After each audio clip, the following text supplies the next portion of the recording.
भजन करो उस रब का जो दाता है कुल सबका। नमस्कार दर्शकों। भक्ति यह शब्द सुनते ही परमात्मा के प्रेम में व्याकुल आत्माओं के मन में भगवान की छवि और उनके प्रति समर्पण का भाव जागृत होता है। अलग अलग धर्मों में प्रभु को अलग अलग नामों से पूजा जाता है। कोई श्री विष्णु तथा उनके अवतार श्री राम श्री कृष्ण की भक्ति करता है, तो कोई शिव की, कोई दुर्गा जी को मानता है, तो कोई ब्रह्म को। तो क्या यह जरूरी है कि हम किसी एक ही प्रभु की भक्ति करें? दर्शकों, यह बेहद जरूरी है कि हम एक पूर्ण परमात्मा की भक्ति करें, क्योंकि सच भी यही है कि परमेश्वर एक है, चाहे हम उसे किसी भी नाम से पुकारें। जिस तरह एक देश का मुखिया राष्ट्रपति होता है, जो उस देश का सबसे शक्तिशाली नागरिक होता है, लेकिन मंत्री सांसद अनेक होते हैं, ठीक इसी प्रकार परमेश्वर एक है जिसने सर्व सृष्टि को बनाया, लेकिन देवी देवता अनेक हैं। तो हमें परमेश्वर को पहचानने के लिए सबसे पहले उसके लक्षणों को जानना बेहद जरूरी है। तो चलिए आपको सबसे पहले पूर्ण परमात्मा के लक्षणों से परिचित करवाते हैं। लक्षण एक, ऋग्वेद मंडल 9 सूक्त 82 मंत्र 1, ऋग्वेद मंडल 10 सूक्त 161 मंत्र 2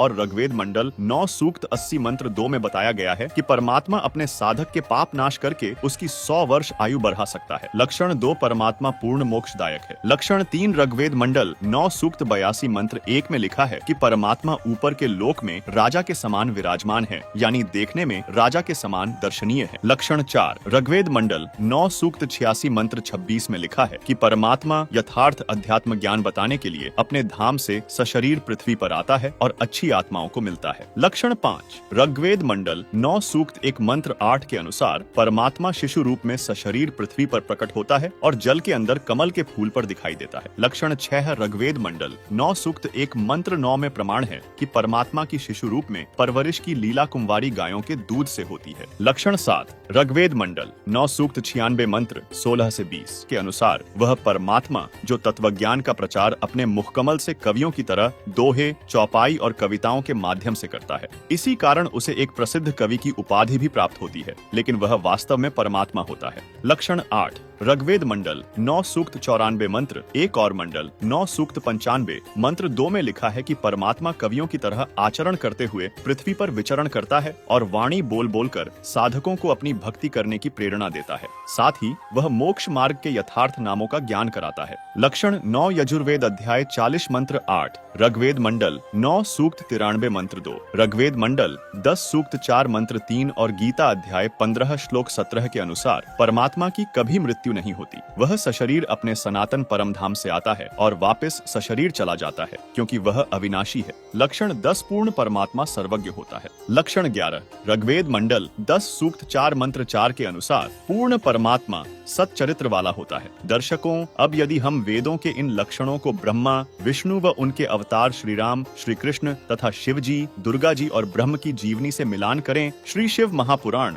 विद्येश्वर संहिता अध्याय 6 से 9 में, जिसके अनुवादकर्ता विद्यावारिधि पंडित ज्वाला प्रसाद जी मिश्र, प्रकाशक खेमराज श्री कृष्णदास प्रकाशन बम्बई है, में मिलता है, जहाँ काल ब्रह्म ने अपने पुत्रों ब्रह्मा, विष्णु, महेश से कहा है कि तुम ईश नहीं हो, अर्थात तुम परमात्मा नहीं हो। इसके अलावा श्रीमद् देवी भागवत के 3 स्कंध के अध्याय 4 और 5 में विष्णु जी स्वयं स्वीकार करते हैं कि ब्रह्मा, विष्णु और शिव हम तीनों जन्म और मृत्यु में हैं, अर्थात हम अविनाशी नहीं हैं। तथा श्रीमद् देवी भागवत के 7वें स्कंध के अध्याय 36 में दुर्गा जी अपनी पूजा को छोड़कर ब्रह्म की भक्ति करने के लिए बता रही हैं और उसका मंत्र ओम बता रही हैं। और ब्रह्म गीता अध्याय 4 श्लोक 5 में स्वयं कहता है कि मेरे और तेरे बहुत जन्म हो चुके हैं, तू नहीं जानता, मैं जानता हूँ। यानी अविनाशी तो ज्योति निरंजन ब्रह्म काल भी नहीं है, बल्कि ब्रह्म ने गीता अध्याय 15 श्लोक 17 और गीता अध्याय 8 श्लोक 9 में अपने से अन्य परम अक्षर ब्रह्म को सबका धारण पोषण करने वाला अविनाशी परमात्मा बताया है। इससे स्पष्ट है कि ब्रह्मा, विष्णु, शिव तथा इनके अवतार तथा दुर्गा जीव ज्योति निरंजन ब्रह्म परमात्मा नहीं हुए, क्योंकि इन्होंने न कवि की भूमिका की। ये सर्वज्ञ भी नहीं है, क्योंकि श्रीमद् देवी भागवत के पहले स्कंध के अध्याय 4 से स्पष्ट है कि ब्रह्मा जी विष्णु जी को और विष्णु जी दुर्गा जी को सर्वशक्तिशाली बता रहे हैं, जबकि दुर्गा जी स्वयं श्रीमद् देवी भागवत के 7वें स्कंध के अध्याय 36 में ब्रह्म साधना करने के लिए कह रही हैं और ब्रह्म गीता अध्याय 15 श्लोक 17 में अपने से अन्य को अविनाशी परमात्मा बता रहा है। और इनका चरित्र भी हमें श्रीमद् भागवत महापुराण प्रथम खंड के 30 तीसरे स्कंध अध्याय 12, श्रीमद् भागवत महापुराण प्रथम खंड के 8वें स्कंध अध्याय 12, श्रीमद् भागवत महापुराण द्वितीय खंड के 10वें स्कंध अध्याय 30 तथा शिव पुराण रुद्र संहिता युद्ध खंड पृष्ठ 402 में देखने को मिलता है, जिससे स्पष्ट है कि ये सत चरित्र वाले भी नहीं हैं। जबकि हम यदि वेदों में दिए गए परमात्मा के इन लक्षणों को कबीर जी की जीवनी से मिलान करते हैं तो पता चलता है कि लक्षण 1 के अनुसार कबीर परमात्मा की लीलाओं में यह स्पष्ट देखने को मिलता है कि उन्होंने मृत्यु प्राप्त कमाल और कमाली को पुनर्जीवित किया। इसके अलावा उन्होंने रामानंद ब्राह्मण को भी जीवित किया, जिनकी गर्दन दिल्ली के बादशाह ने काट दी थी। ये लीलाएं ये प्रमाणित करती हैं कि कबीर परमात्मा ने पाप कर्मों से ग्रस्त लोगों के पापों का नाश किया और उन्हें स्वस्थ जीवन प्रदान किया। लक्षण 2 और लक्षण 4 भी कबीर साहिब पर पूर्ण रूप से खरा उतरता है, क्योंकि कबीर साहिब जी समय समय पर पृथ्वी लोक पर आए हैं और उन्होंने नानक जी, संत गरीबदास जी, धर्मदास जी, मलूकदास जी आदि महापुरुषों को आकर अपना ज्ञान दिया है। कबीर परमात्मा के आई विटनेस संत गरीबदास जी ने अपनी वाणी में कहा है, गरीब हम सुल्तानी नानक तारे, दादू को उपदेश दिया, जात जुलाहा भेद न पाया, काशी माही कबीर हुआ। इसके अलावा नानक जी, दादू जी और मलूकदास जी ने कहा है, हक्का कबीर करीम तू बेअब परवरदिगार, नानक बुगोयत जनू तुरा तेरे चाकरा पाखाक, जिन मोकू निज नाम दिया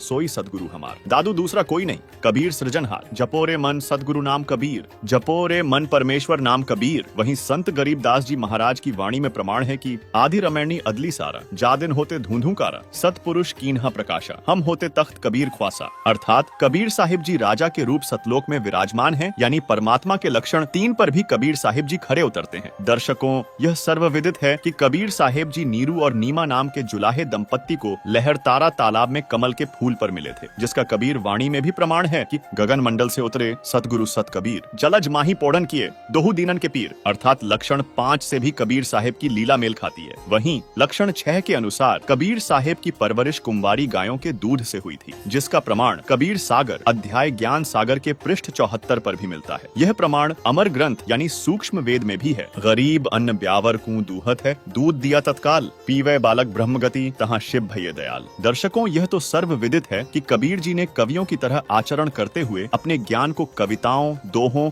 और साखियों के माध्यम से अपने मुक्कमल से प्रकट किया। इसी कारण लोग उन्हें आज भी एक प्रसिद्ध कवि मानते हैं तथा उन्होंने कवियों की तरह आचरण करते हुए मोक्ष मार्ग के यथार्थ गुप्त नामों का ज्ञान कराया था। कबीर साहिब ने संत गरीबदास जी महाराज को स्वयं बताया था कि सोहन शब्द हम जग में ले आए, सार शब्द हम गुप्त छिपाए। वहीं कबीर परमात्मा सन 1398 में सशरीर इस पृथ्वी पर प्रकट हुए और सन 1518 में सशरीर अपने सनातन परम धाम अर्थात सतलोक को लौट गए थे। यह प्रमाण कबीर सागर के बोध सागर खंड अध्याय अगम निगम पृष्ठ 41 पर भी मिलता है, जिसमें लिखा है, ना मेरा जन्म ना गर्भ बसेरा, बालक बन दिखलाया, काशी नगर जल कमल पर डेरा, तहाँ जुलाहे ने पाया। इसी विषय में संत गरीबदास जी ने कहा है, गरीब जिंदा योगी जगत गुरु मालिक मुर्शिद पीर, दोहू दीन छगड़ा मंडिया, पाया नहीं शरीर, जाकू कहें कबीर जुलाहा, सब गति पूर्ण अगम अगाहा। वहीं कबीर साहिब ने आज से 600 वर्ष पहले कबीर सागर के बोध सागर खंड अध्याय ज्ञान बोध के पृष्ठ 21 और 22 पर बताया था कि माँ अष्टंगी पिता निरंजन, वे जम दारुण वंशन अंजन, अष्टंगी और काल अब दोई मंद कर्म से गए बिगोई, 3 पुत्र अष्टंगी जाए, ब्रह्मा विष्णु शिव नाम धराए। जिसका अर्थ है कि ब्रह्मा, विष्णु और महेश की माता देवी दुर्गा और पिता ज्योति निरंजन काल ब्रह्म है। यानी कबीर जी ने कबीर सागर में जो कहा वही देवी भागवत शिव पुराण में भी ज्यों का त्यों प्रमाणित है। इससे स्पष्ट होता है कि कबीर जी सर्वज्ञ हैं और सब कुछ जानते हैं। उन्होंने सभी धर्म ग्रंथों के गूढ़ रहस्यों को अपनी वाणी में समझाया है और भूत,